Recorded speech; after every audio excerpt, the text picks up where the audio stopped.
पे, है ना। अब देखो यहाँ क्या मिल जाएगा यहाँ पे,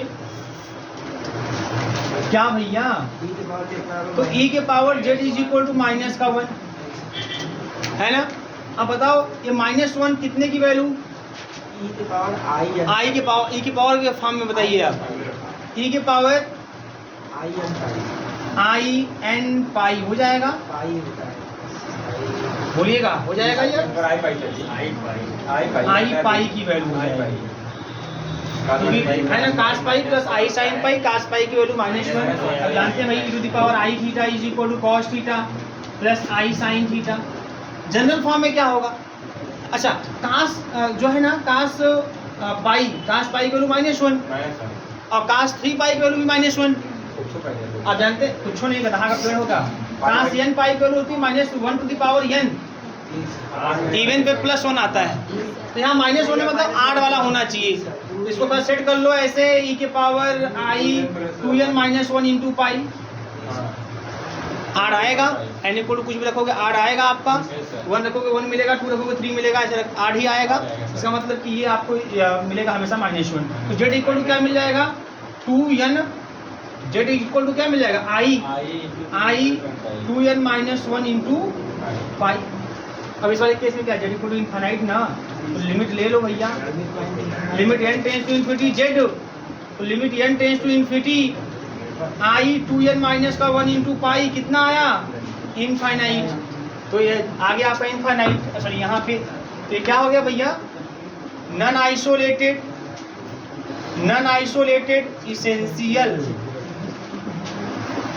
सिंगुलरिटी हो गया। नेक्स्ट क्वेश्चन एंड लास्ट,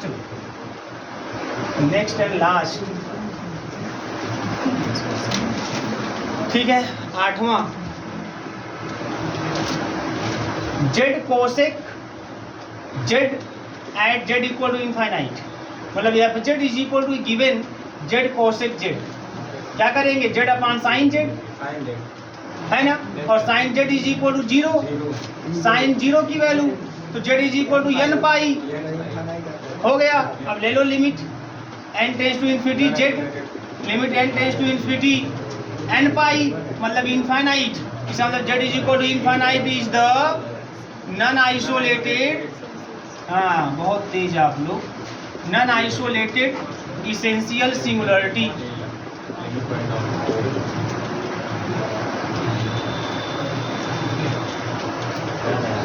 क्या जी, फिर क्लास है, कैसा क्लास लगा है,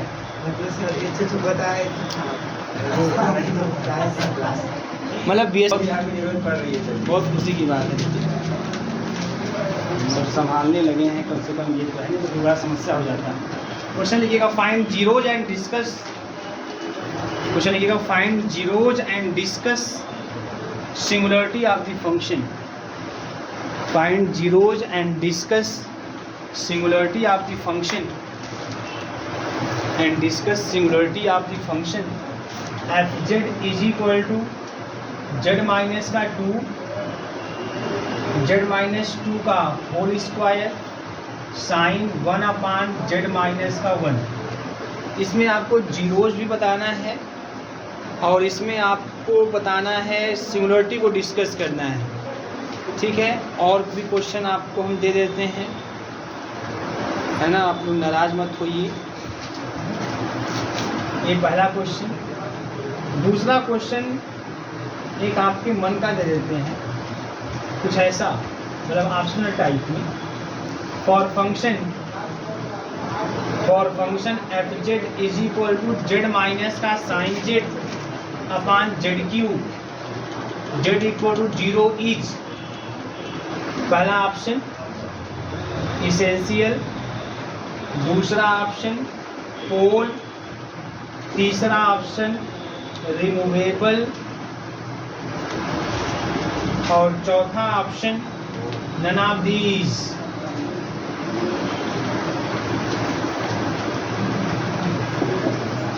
जी बताएं दोनों क्वेश्चनों को सॉल्व करके आप लोग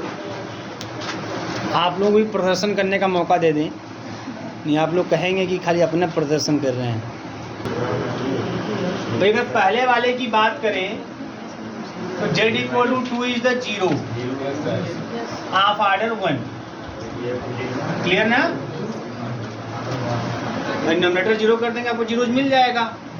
और यहाँ से अगर देखें इस चीज को, तो z equal to 2 is the pole ना, हाफ आर्डर 2, ये क्लियर है ना?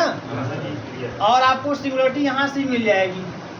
अब यहाँ से देखो, साइन 1/z माइनस का 1 इज इक्वल टू 0। अब जीरो यहाँ से मिलेगा, जीरो ही निकाल रहे हैं, न्यूमरेटर वाला पार्ट है ना, तो जीरो ही निकाल रहे हैं। तो यहाँ से क्या मिलेगा, देखो सिंगुलर साइन अगर ऊपर है ना न्यूमरेटर में, तो वहाँ से सिंगुलरिटी कभी नहीं आएगी, वहाँ जब भी आएगा जीरो जाएगा। तो यह आपका साइन 0, तो 1/z माइनस का 1 is equal to sine n pi. तो 1/z माइनस का 1 is equal to n pi, क्या लिख दिया, सॉरी, केवल n पाई। तो यहाँ से हो जाएगा आपका z माइनस का 1 is equal to 1/n pi. तो z is equal to 1 plus 1/n pi. Limit ले लेंगे, limit n tends to infinity z, तो limit n tends to infinity 1 plus 1/n pi मतलब 1। तो z is equal to 1 is the isolated essential singularity. तो हो गया भैया इसमें इसेंशियल सिंगुलरिटी। इसमें जीरो कौन कौन है, z equal to 0 is the, z equal to 2 is the zero, और ये भी जीरो ही है सब, ये सब भी जीरो ही हैं, है ना? भाई आपने न्यूमरेटर को तो जीरो किया है ना, ऊपर वाला एक पार्ट है, ये जीरोज का ही तो आपने निकाला है जो है लिमिट पॉइंट, तो ये सब भी जीरोज है। तो ये जीरोज है, z इक्वल टू 2 जीरोज है, और z इक्वल टू 2 पोल है आर्डर 2 का, और z equal to 1 is the isolated essential singularity. ये चार चीजें हैं यहाँ पे, है ना? क्या z equal to 1 plus minus भी हो सकता है, ठीक है ना? 1/n pi is the zeros, ये जीरोज है। z equal to 2 is the zero, ये भी जीरो है, और z equal to 2 is the pole of order 2 है, और z equal to 1 is the isolated essential singularity है। इस वाले केस में आते हैं सेकंड वाले केस में। सेकंड का सॉल्यूशन अगर बात करें हम लोग, तो सेकंड में f z is equal to है z माइनस का साइन z अपान z3, यही है ना? यही है। अब इस केस में बताना है कि इसेंशियल है कि पोल है, कि जब इसेंशियल पोल है सब की बातें करनी है कि क्या बताना, इसेंशियल है कि पोल है कि रिमूवेबल है कि नन ऑफ दीज है। तो पहले आप रिमूवेबल पता करिए, क्यों? अगर रिमूवेबल होगा तो रिमूवेबल नहीं होगा, तुरंत काम खत्म हो जाएगा। बात समझ में आ रही है ना? कन्फ्यूजन खत्म हो जाएगा तुरंत। पहले रिमूवेबल पता कीजिए। और z इक्वल टू 0 पूछा है इस वाले में, z इक्वल टू 0 पर, तो ये अब 0 पे रखो यहाँ पे, रिमूवेबल के पास है ना, तो 0 माइनस का साइन 0/0 या 0/0 का फॉर्म आएगा, नॉट एग्जिस्ट। ये काम खत्म। अब क्या लिमिट से इसको रिमूव किया जा सकता है? आइए देखते हैं। लिमिट z टेंस टू 0, ठीक है भैया, एफ जेड। तो limit z tends to 0, f z मतलब z माइनस का साइन z अपान z3। तो ये एल हॉस्पिटल रूल है, 0/0 का फॉर्म मतलब indeterminate form, L hospital rule. तो limit z tends to 0 differentiate 1 minus का cos z upon 3z square, है ना? अब यहाँ पे रखेंगे 0 का cos 0 की वैल्यू कितनी होती है 1, तो 1 माइनस 1 कितना हो जाएगा 0, फिर वही आएगा, फिर L hospital rule. Limit z tends to 0, फिर एल हॉस्पिटल रूल, 1 माइनस का तो प्लस का हो जाएगा साइन z, अच्छा 1 तो खत्म, साइन z अपान 6z, अभी भी L hospital rule. Limit z tends to 0 cos z upon 6, अब हो जाएगा 1/6, एग्जिस्ट कर गया, मतलब प्रॉब्लम सॉल्व, रिमूव हो गया। इसका रिमूवेबल सिंगुलरिटी है। वैसे भी अगर यहाँ पर भी बेटा इसका एक्सपांसन कर दो, आप इसका एक्सपांसन कर दो, साइन z का एक्सपांसन कर दोगे, साइन z तक हो जाएगा z माइनस का z माइनस z3 अपान फैक्टोरियल 3 प्लस z के पावर 5 अपान फैक्टोरियल 5, ऐसे ही आता जाएगा अपान z3। तो देखो ये इससे कट जाएगा, z3 से काटेंगे, एक बार खत्म हो जाएगा, यहाँ हो जाएगा z2, यहाँ हो जाएगा z3, मतलब खत्म कहानी यह, और यहाँ से हो जाएगा z2, ऐसे मिलेगा। तो आगे जो भी टर्म मिलेंगे ना, उसमें कभी भी डिनोमिनेटर में z का नेगेटिव टर्म तो मिलने वाला है नहीं यहाँ पे। तो it contains no negative terms of z, या its principal part contains no term, है ना? नो टर्म तो मतलब रिमूवेबल, तो एक्सपांसन से भी और ऐसे भी रिमूवेबल, तो रिमूवेबल वाला ऑप्शन सही, ठीक है?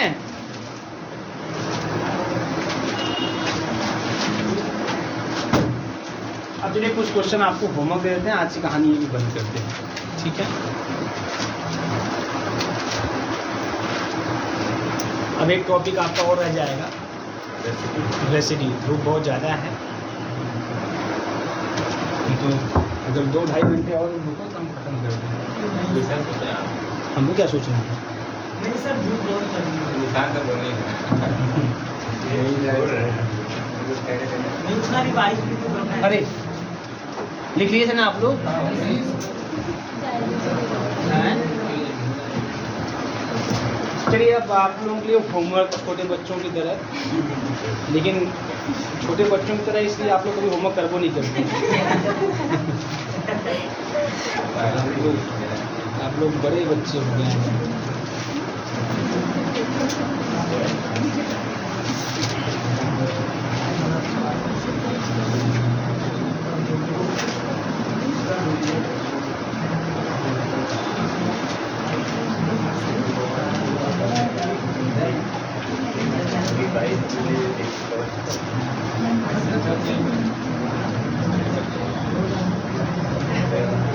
चलो यही है क्वेश्चन।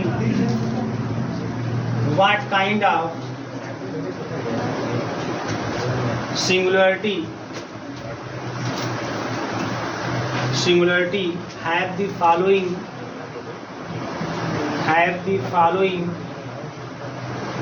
function,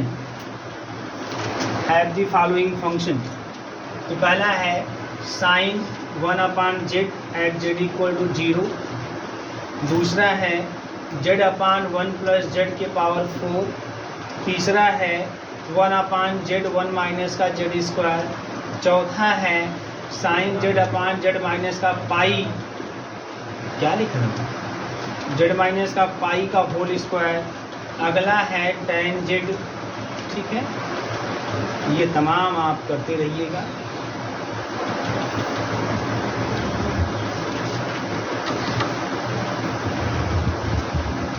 अब आप लोगों को जो है अगले क्लास में रोचेस थ्योरम और रेसिड्यू, रोचेस थ्योरम में बता देते हैं, आपका सिलेबस है। एकदम घबराने की जरूरत नहीं है, एमसीक्यू वाले तो एकदम नहीं घबराएंगे, इनको कुछ नहीं करना है। अभी ऐसे कर लीजिएगा, जब हम लोग का और डिस्कशन करेंगे तो और चीज़ें क्लियर होंगी और कई ट्रिक बताएंगे आपको।